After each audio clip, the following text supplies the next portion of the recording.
This is the Diamond News Descade with Francesca Piri Banda.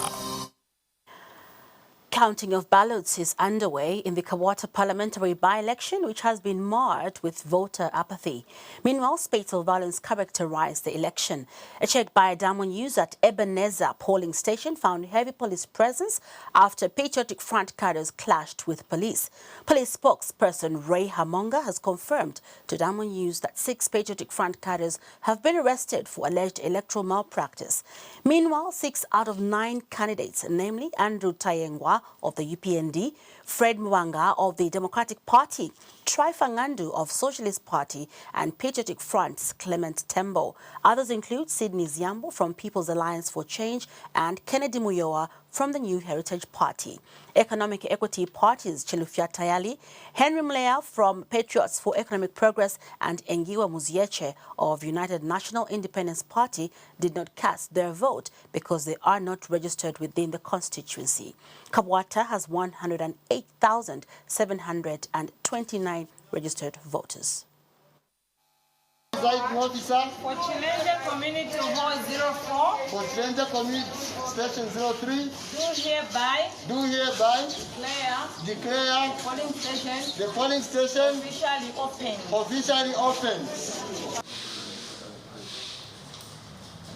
The long-awaited Kabwata parliamentary by-elections have been characterized by low voter turnout. Voting in the 131 polling districts in the constituency opened at exactly 6 hours, with very few people ready to cast their ballots. At Lotus Primary School, the center only had 4 people on the line, while at the Ebenezer Church in Mapoloto compound, only 50 people were waiting for the center to be opened. Despite the low voter turnout, visually impaired Tricia Coney braved the drizzling weather to cast her vote, with a call for Braille to be introduced. There was no Braille, so obviously Mom had to read out the names for me. Then I told her, and an official from ECZ also helped. If we can have the ballot papers also in Braille, it would help.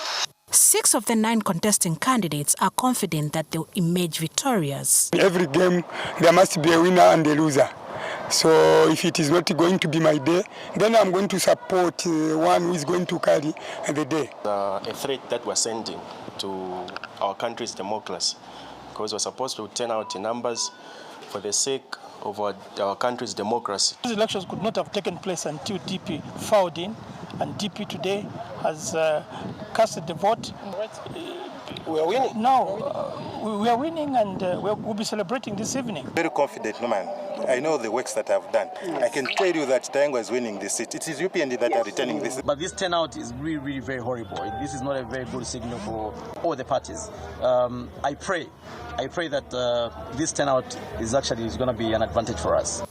As voting continued, confusion ensued at Valletta polling station, where some suspected party supporters from a named political party were alleged offering money to electorates, a scenario that led to a clash when other monitors tried to stop the act.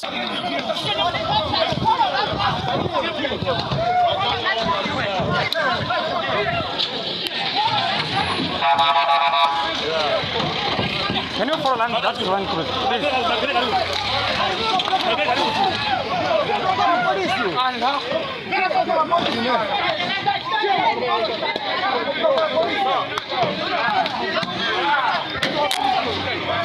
Meanwhile, Patriotic Front candidate Clement Tembo has denied the allegation of electoral malpractice, but has cried foul, alleging that the police and the commission should handle their matter. No mistake, we have not come here to cry.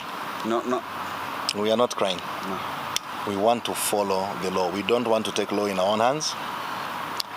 You would like to take note that actually most of the people in Kabwata constituency, the voters themselves, who are right now standing in most of these polling stations, are becoming irritated with the behavior of the UPND and together with the police. Some of the police officers were aiding UPND in criminality. This includes intimidating, voters in areas where they know that they are losing.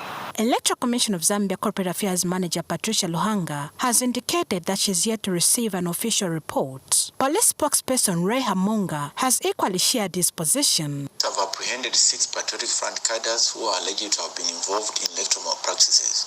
The 6 and the driver were using a Toyota Land Cruiser beige in color, which upon being stopped by police, the driver later on sped off, bashing a police motor vehicle and almost running over a police officer.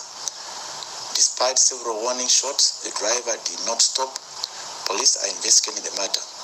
Would like also to dispel the falsehood being peddled on social media that police have impounded patriotic motor vehicles.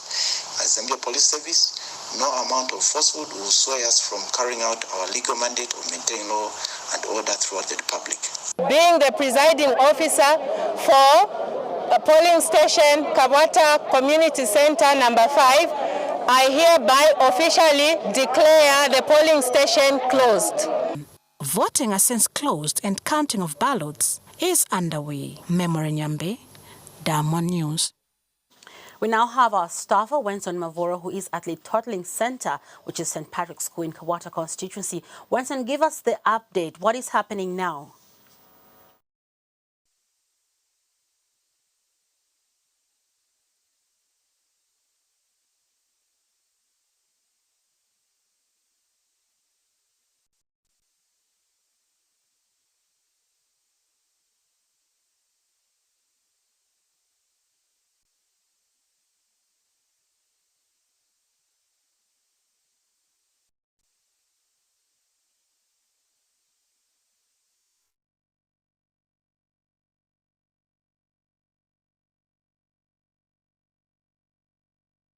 Parliamentary by-election.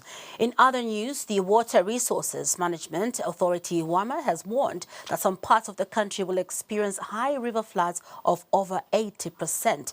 WAMA Public Relations Officer Mubiana Nalwendo says its monitoring stations have currently picked 3 triggered rivers, namely Kafue floods along Kafue River in Namwala District, Matebele Plain near Zambezi River in Sioma and Shangombo District, and southern Lueti River in Nalolo District.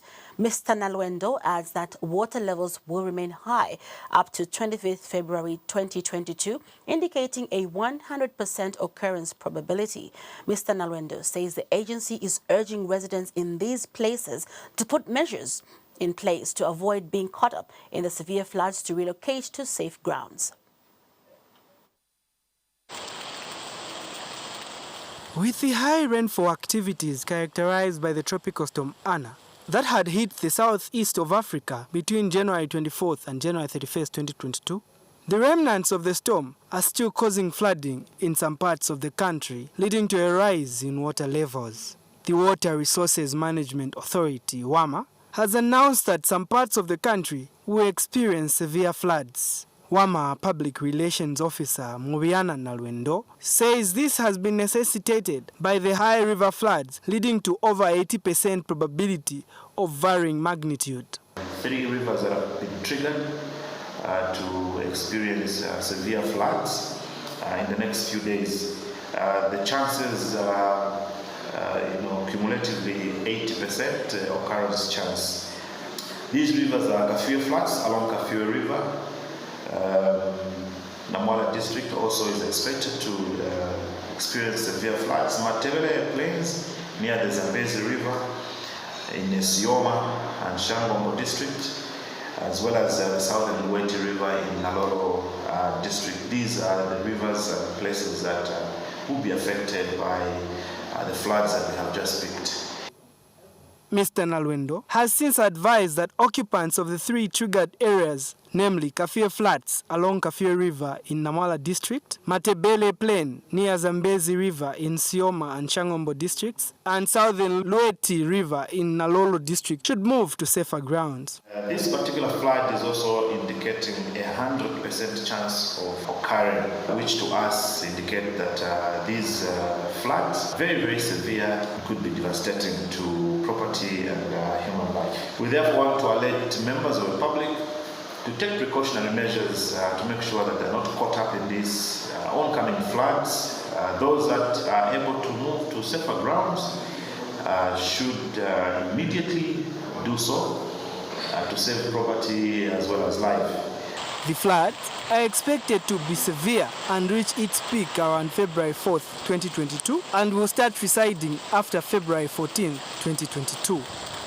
Shema Linda, Diamond News.